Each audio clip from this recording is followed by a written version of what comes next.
Sudan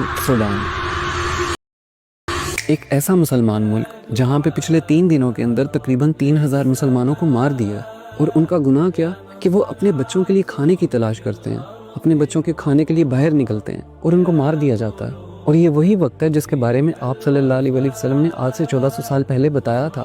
آپ صلی اللہ علیہ وسلم کی حدیث ہے کہ مجھے میرے خدا کی قسم، وہ خدا جس کے ہاتھ میں میری جان ہے، کہ قیامت تب تک نہیں آئے گی کہ جب تک ایسا وقت آ نہ جائے کہ مارنے والے کو یہ نہ پتا ہو کہ وہ اسے مار کیوں رہا ہے، اور مرنے والے کو یہ پتا نہ ہو کہ اسے مارا کیوں گیا۔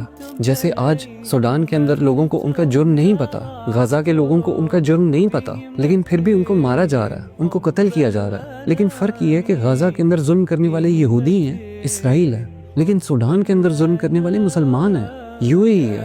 یو اے ای سوڈان کے باغیوں کو اسلحہ فراہم کر رہا ہے تاکہ وہ سوڈان میں سے ان کو سونا نکال کے دے سکیں۔ آر ایس ایف یہ چاہتی ہے کہ وہ سوڈان کے اوپر قبضہ کرے، وہیں پہ سوڈان کی آرمی بھی یہ چاہتی ہے کہ وہ سوڈان کے اوپر قبضہ کرے، سوڈان پر ان کی حکمرانی ہو۔ لیکن ان دونوں کا آخرت میں گھر صرف اور صرف جہنم ہے، کیونکہ آپ صلی اللہ علیہ وسلم کی حدیث ہے کہ اگر 2 مسلمان گروہ آپس میں لڑیں صرف اور صرف اس دنیا کے لیے، اس دنیا کے مال کے لیے، تو آخرت میں ان دونوں کو جہنم میں ڈالا جائے گا۔ تو ایک صحابی نے آپ صلی اللہ علیہ وسلم سے پوچھا کہ آپ صلی اللہ علیہ وسلم، مارنے والا تو جہنم میں جائے گا لیکن مرنے والا کیوں؟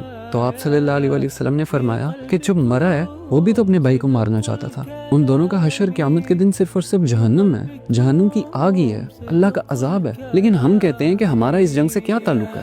نہ تو ہم یہ جنگ لڑ رہے ہیں اور نہ ہم یہ جنگ جیت رہے ہیں۔